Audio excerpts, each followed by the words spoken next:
जिस वेद से, जिस ज्ञान से मैं मिलूं, मेरी प्राप्ति हो, जन्म मृत्यु का रोग कटे, तुम्हारा सतलोक में प्राप्त हो, वो विधि इन चारों वेदों में वर्णित नहीं है। बाकी शेष महिमा मेरी ही वेद गा रहे। अब हम आते हैं अपने उसी टॉपिक पे। गरीबदास साहिब जी का मूल गांव करौथा है, जहाँ ये दास का आश्रम है, जो अब सरकार ने झूठे आरोप लगा करके ग्रहण किया हुआ है। उस करौथा गांव के रहने वाले थे गरीबदास जी के पूर्वज, यानी गरीबदास जी के नानके हैं छुडानी में।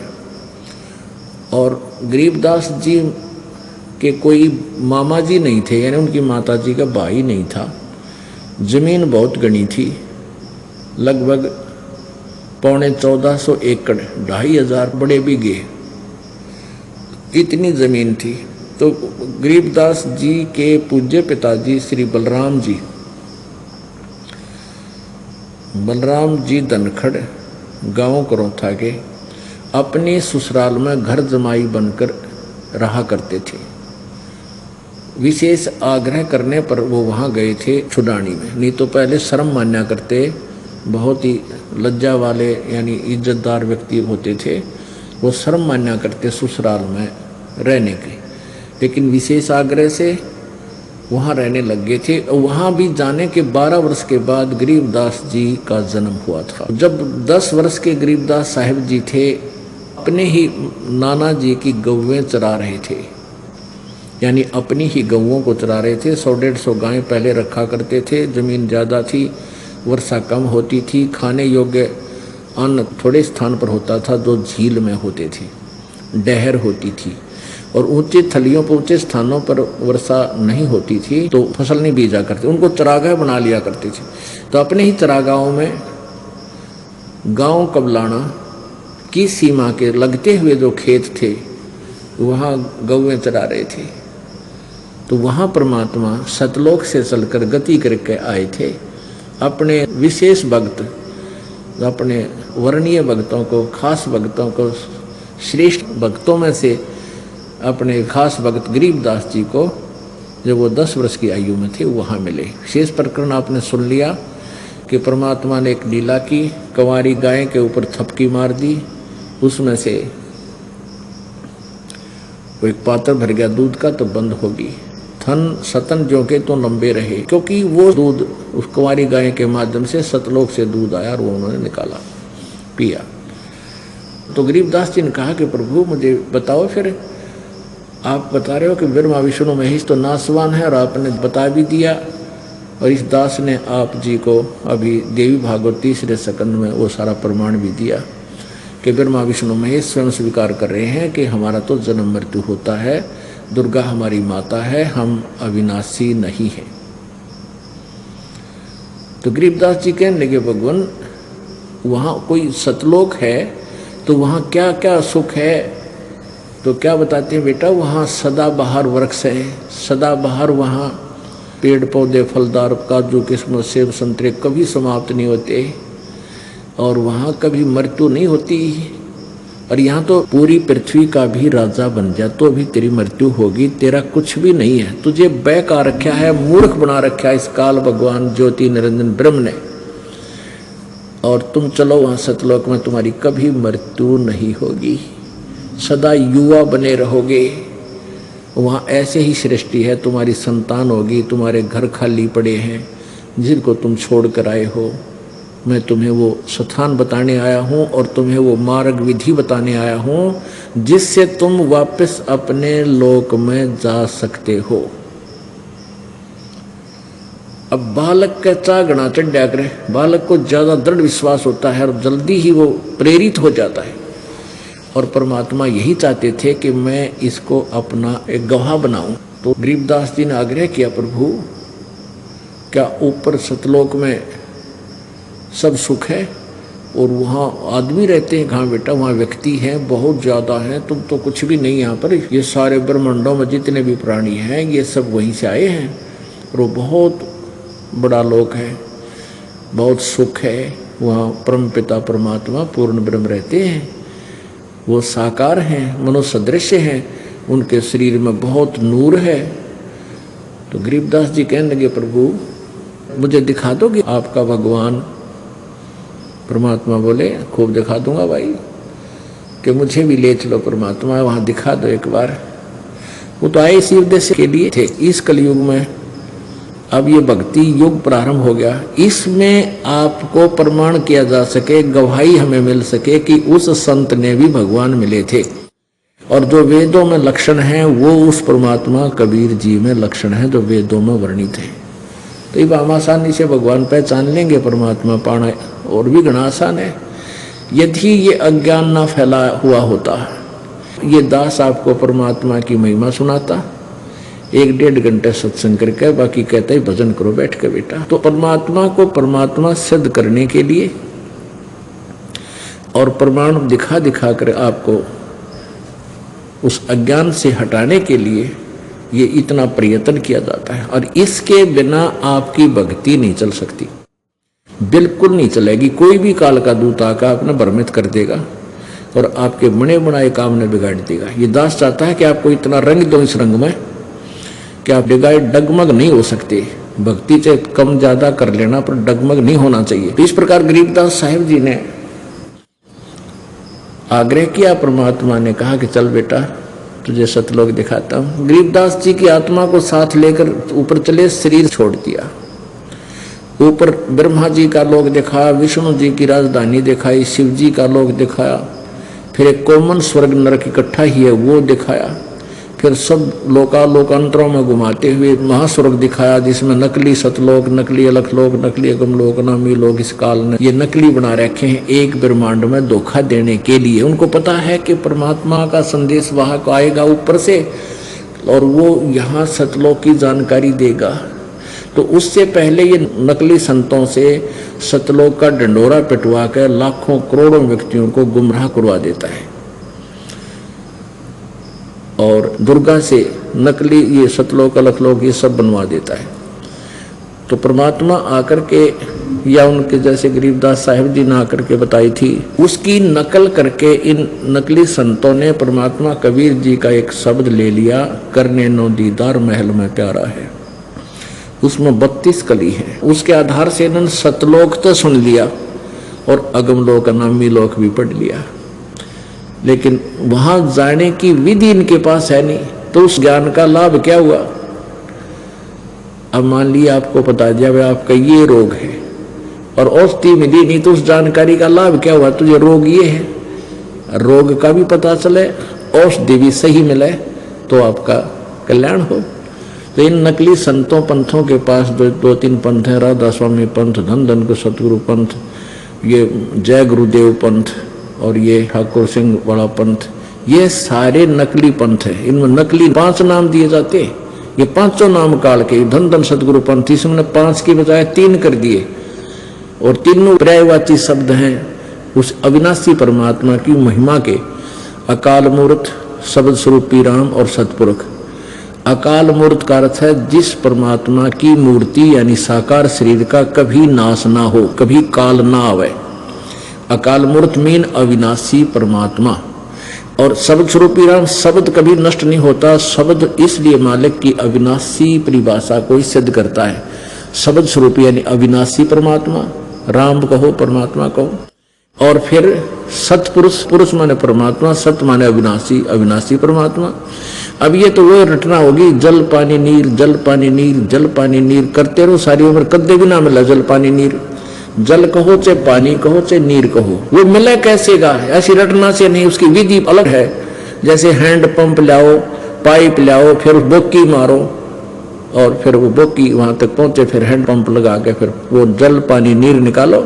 जल कहो चाहे पानी, वो तरीका और है। उस अमर पुरुष, सतपुरुष, उस अकाल मूर्त को पाने की विधि इस दास के पास है। इन 3 नामों का बार बार गुणगान करने से कुछ नहीं मिलेगा। ऐसे ही 5 नाम देते हैं राधा स्वामी वाले, जय गुरुदेव वाले, वो एक ही कुएं का पानी है ये सारा। वैसे धन धन सतगुरु पंथ, सच्चा सौदा सरसा वाला, जगमान वाली वाला, और ये ठाकुर सिंह का पंथ, और ये राधा स्वामी पंथ दिल्ली में है जो कृपाल सिंह जी वाला मिशन है, ये सारे एक का कुएं का पानी के 5 नाम देते हैं, और वो 3 नाम बदल दिए, वो भी उसी ज्ञान पर आधारित है जो शिवदयाल जी का मूल ज्ञान है।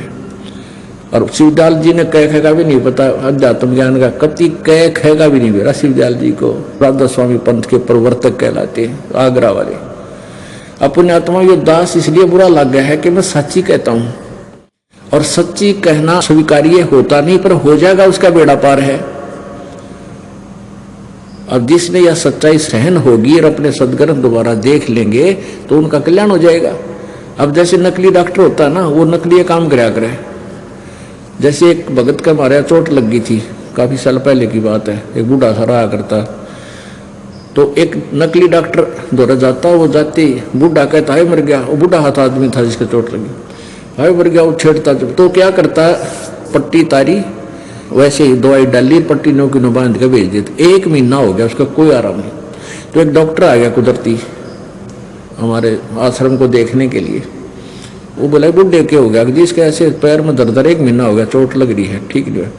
उसने देखा रहे बांस उठ रही है, पट्टी ठीक नहीं कर रखी। उसने उसी समय सारी दवाई घर से जाके लाया और एकदम पट्टी पाड़ के, क्योंकि दर्द हुआ था, वो उपाड़न नहीं दिया था, वो ऊपर दवाई लाकर चेप दे था। और 2 दिन ना दिखाते, टांग कट्टा इस बुढ़े की। तो उसने क्या करा, एकदम वो पाड़ी, बुढ़ा चिल्लाया तो जरूर, एक बार रोया, और फिर उसका सारा मवाद निकाल के धो के उसको सब पट्टी कर दी। तीसरे दिन उसका घाव भरने लग गया, 1 हफ्ते में कति स्वस्थ हो गया। अब एक बार दर्द जरूर हुआ उस पट्टी के पाड़नते, लेकिन उसकी टांग बच गई। ऐसे पुण्यात्माओं, ये दास आपकी ये पट्टी पाड़ रहा है जो इन्होंने नकली दवाई ला के और तुम्हें मीठी गोली दे के जख्म बना दिए, तुम्हारे जीवन को नष्ट कर दिया इन नकली संतों ने। तो यह पट्टी एक में पाटने का दर्द होगा, फिर देखना रोज जख्म भरेंगे आपके, और आप गुनगाया करोगे को हो ना तो मर गए थे कति, ज्ञान ना सुनते तो पुण्यात्माओं, ये नकली संत पंथ जो हैं ये सतलोक की महिमा गाते हैं। इन कह खे का बेरा नहीं सतलोक हो सके, ये सतनाम क्या है, सतपुरुष क्या है, सार शब्द क्या है। अब एक ही समझदार को एक संकेत बहुत होता है, और किसी ने सामान खरीदना है तो एक बोरी में एक परखी मार के, परखी होती है एक लोहे की आगे से पैनी सी, बीच में थोड़ी सी पाइप मुड़ी हुई, उसको बोरी में घुसो देता है सौदा करने वाला सौदागर। तो उसमें कुछ कणक निकल आती है बाहर, उस कणक को देख लेता है, तो उस बोरी में वो सामान है। 2-3 जगह मार लगनी करता है तो उसको पता लग जाता है इसमें ऐसी कणक है, तो उसी रेट का वो कर लेता है उससे सौदा। तो आपको राधा स्वामी वालों की एक परखी ला के दिखा देता हूँ, फिर आपने पता लग जाए इनके पास के माल है। दास का प्रयत्न यही रहता है कि प्रत्येक बार प्रत्येक पॉइंट पर कोई प्रमाण दूं आपको। दास की वैसी मौखिक कथा तो कुनीन है, और इस कुनीन को वही खा सकता है जिसने रोग कटवाना है। जो समझदार होते हैं वो तो खाएंगे, उनको तो आवश्यकता नहीं किसी वस्तु की, लेकिन इतना उनको भी आवश्यकता होगी कि सचमुच हम जो टेबलेट खा रहे हैं वो कुनीन नहीं है, वो ज्ञान नहीं है हमारे वैद्य को जिससे हम दवाई लिए। इतना प्रमाणित करने के लिए उनका ये डिफ्रेंशिएट करना पड़ता है। ये देखिएगा, सारवचन वार्तिक, यहां देखो, सारवचन राधा स्वामी वार्तिक, हजूर स्वामी जी महाराज, राधा स्वामी सत्संग व्यास। प्रकाशक हैं जगदीश चंद्र सेठी, सेक्रेटरी राधा स्वामी सत्संग व्यास, डेरा बाबा जयबल सिंह, पंजाब।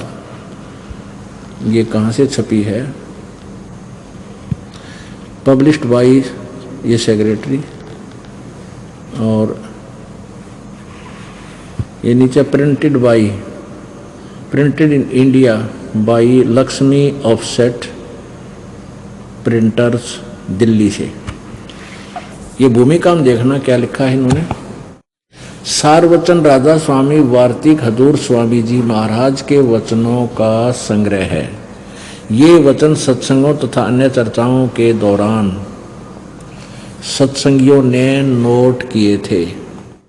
स्वामी जी महाराज के परम धाम सिधारने के कुछ वर्ष बाद इनका संग्रह करके पुस्तक रूप में छपवाया गया। सन 1902 में बाबा जयमल सिंह जी महाराज ने सारवचन राधा स्वामी वार्तिक को पहली बार गुरमुखी लिपि में छपवाया। प्रस्तुत पुस्तक, यह जो वर्तमान पुस्तक है, प्रथम गुरमुखी संस्करण के अनुसार है और अब इसका हिंदी संस्करण प्रकाशित किया जा रहा है। आगे देखिए। स्वामी जी महाराज का शुभ नाम सेठ शिवदयाल सिंह जी था। आपने 25 अगस्त सन 1818 में आगरा शहर में जन्म लिया। आपके पिताजी का नाम सेठ दिलवाली सिंह जी था तथा माता जी का नाम महामाया जी था। आपके पूर्वज पंजाब के रहने वाले थे तथा घर में गुरु ग्रंथ साहिब का पाठ किया जाता था। आपके माता पिता हाथरस के प्रसिद्ध संत तुलसी साहिब के भगत थे। स्वामी जी ने भी, यानी शिवदयाल जी राधा स्वामी पंथ के प्रवर्तक ने भी, स्वामी जी महाराज ने भी तुलसी साहिब की काफी संगति की थी। बचपन से ही स्वामी जी महाराज का रुझान अध्यात्म की ओर था। आपने एक कमरे में बैठकर 17 वर्ष सुरत शब्द योग का अभ्यास किया, यानी हठ योग किया इसने। और सन 1861 में बसंत पंचमी के दिन खुले तौर पर आम सत्संग और सुरत शब्द योग का उपदेश शुरू किया।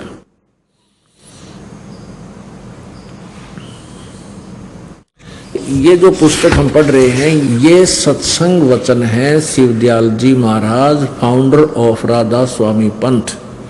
और इस राधा स्वामी पंथ से ही धन धन सतगुरु, सच्चा सौदा, सिरसा और जगमाल वाली 2 पंथ अलग से बने हुए हैं, उसी से निकले हुए। क्योंकि बाबा जयमल सिंह जी का उत्तराधिकारी संत थे बाबा सावन सिंह जी। बाबा सावन सिंह जी के शिष्य थे बिलोचिस्तानी सामस्ताना जी, जिनका नाम श्री खेमामल जी था। और उन्होंने सिरसा में आकर के अपना अलग से ये स्थान बनाकर वहाँ प्रचार शुरू कर दिया।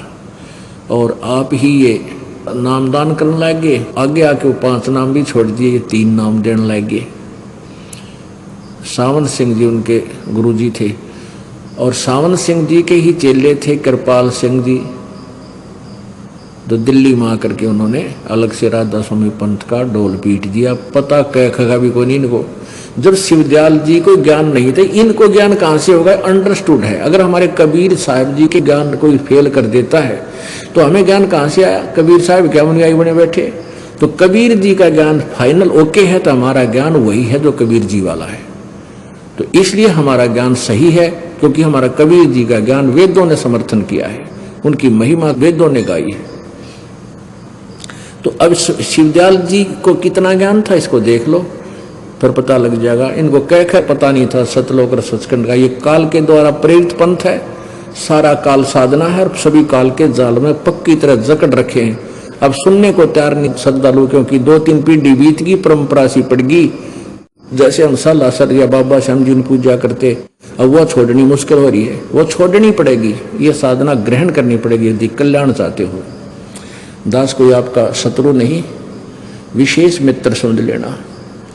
और सभी गाली दे रहे हैं, मुझे बुरा बता रहे हैं, क्योंकि बुरा न्यों बता रहे हैं जो परिचर हैं या आचार्य हैं, गुरु हैं, उनको पता लग गया कि तुम फेल हो लिए, तो वो अपने अनुयायियों को कहते हैं वो झूठ बोलता है रामपाल, वो तो झूठा है, उसकी बातें मत सुनना।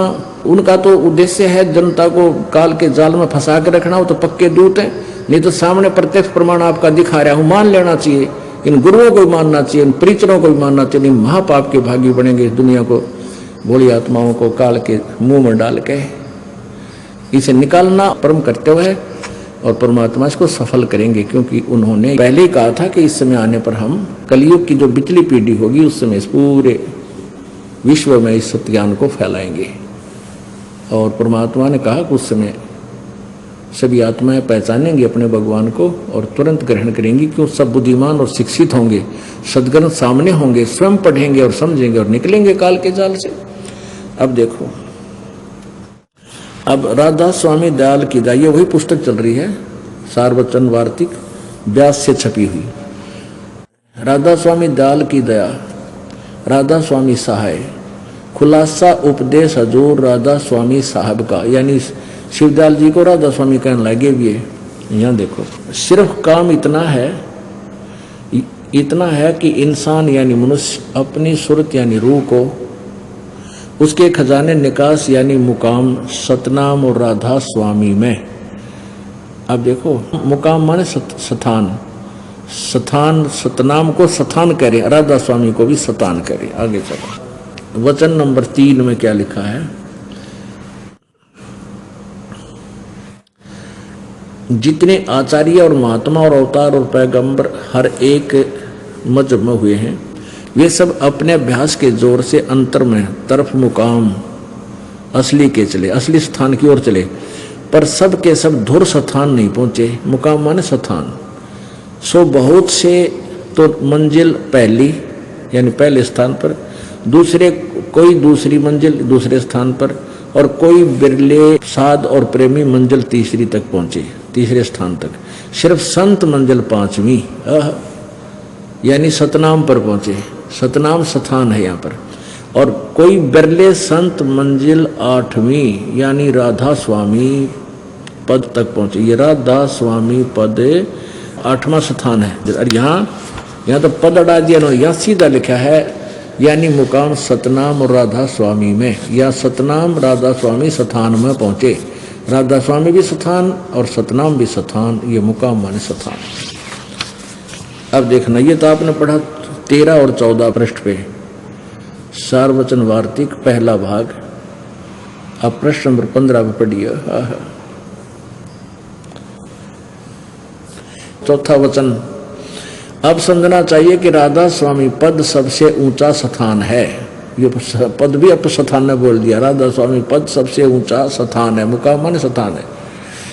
और यही नाम कुल मालिक और सच्चे साहिब और सच्चे खुदा का है। ये असली नाम है उस सच्चे खुदा का, राधा स्वामी। इनका कहना है, इसका नाम भी राधा स्वामी है, धाम का, स्थान का।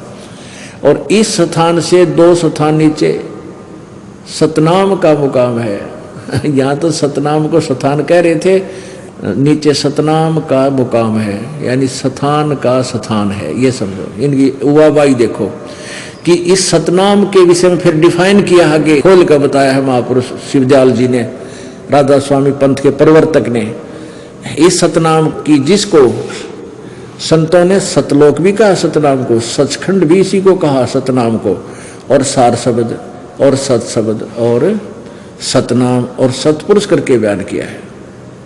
अरे तेरा गजब भैया, सतनाम के विषय में आगे डेफिनेशन डिफाइन कर रहे हैं कि जिसको संतों ने सतलोक, सतनाम को सतलोक भी कहा है, सचखंड भी, इसी को सार शब्द, इसी को सत शब्द और इसी को सतनाम और इसी को सतपुरुष करके बयान किया है।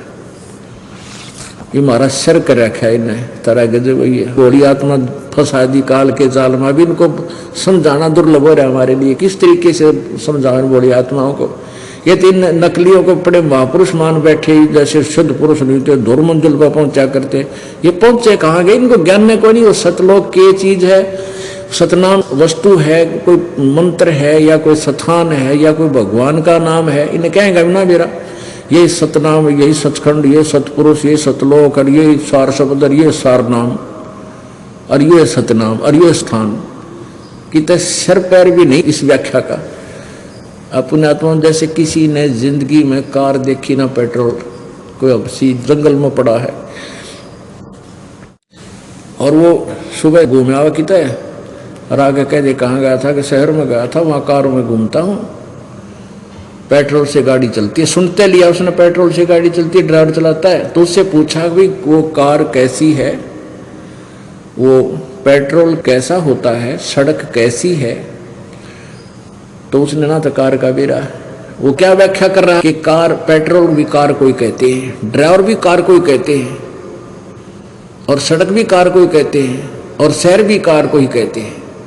तो उसने जिंदगी में कदे कार देखी है, बैठना तो बहुत दूर की बात होगी, उसने जर्नल नॉलेज भी नहीं है उसके बारे में। बैठने वाला तो बहुत कुछ जानकारी देगा, उसके मोटे मोटे स्पेयर पार्ट्स भी बता देगा। तो इस राधा स्वामी पंथ के प्रवर्तक शिवदयाल जी महाराज का योग ज्ञान है जो कति एक अन्य का नहीं, कह का ही पता नहीं इसको अध्यात्म ज्ञान में। और ये करोड़ों व्यक्तियों को वो तो रख दो, क्योंकि हम श्रद्धालु हैं, हमें भगवान की आवश्यकता है। और जिसने डॉक्टर का बोर्ड लगा रखा है वो बड़ा लंबा चौड़ा, और वहाँ तो मरीज दुखी जाएगा ही जाएगा। आगे वो किसी नीम हकीम कैसी टेबलेट देगा वो खाएगा भी खाएगा, वो मरो चाहे जियो उसको पता ही नहीं। तो ये नकली वैद्य की बोर्ड लाए बैठे थे, नकली गुरु बने बैठे थे, इन्होंने सब मनुष्यों के जीवन खा लिए, इन्हें बर्बाद कर दिया, नाश कर दिया पूरे मानव समाज का। अपनात्मा इसी के परिणाम स्वरूप ये राधा स्वामी पंथ का प्रवर्तक भूत बना, अपनी ही शिष्या बुक्की माँ का बोलने लग गया। और फिर वो भूत बने हुए शिवदयाल जी से फिर यू प्रताप सिंह जी उनका छोटा भाई हाथ जोड़ कर भूत तो पूछे मुझे यह दिक्कत होगी है। और जिसने राधा स्वामी पंथ अलग से ज़्यादा प्रचार में किया, शालिग्राम राय साहब भी पूछे उससे। तो पुण्यात्माओं यही कारण है कि ये दास सच्ची बतावे और लोग मने गुंडा बतावे। इसलिए गुंडा बतावे है कि मैं सच्चाई कह रहा हूँ। अब उनके पास ज्ञान का उत्तर रहा को नहीं, तो और अपने शिष्यों को भ्रमित करने के लिए मुझे बदनाम करना शुरू कर दिया। विशेष कर आर्य समाज के इन आचार्य ने तो जमाकती सरेआम झूठ बोल बोल कर समाचार पत्रों में भी सारी बकवाद करवा दी। इनका जनता के कल्याण से कोई लेना देना नहीं, न तो अपनी दुकान बनाए रखने के लिए कोई भी हथकंडा अपनाना पड़ो ये पूरा अपनाएंगे। और ये पहले भी हमारी आपसी लड़ाई करवा कर नाश करवाते आए, हिंदू मुसलमानों की लड़ाई करा देते गुरु लोग और अपना ध्यान बांट के अपनी दुकान चौकस रखते। तो अब इनकी दाल गला को नहीं, अब इनकी दाल नहीं गलेगी कि समाज बुद्धिमान सभ्य है और शिक्षित है। सामने देखकर प्रमाणों को अब अचंभित हो रहा है, हरिदास के पास सहर्ष आ रहा है। अब ये और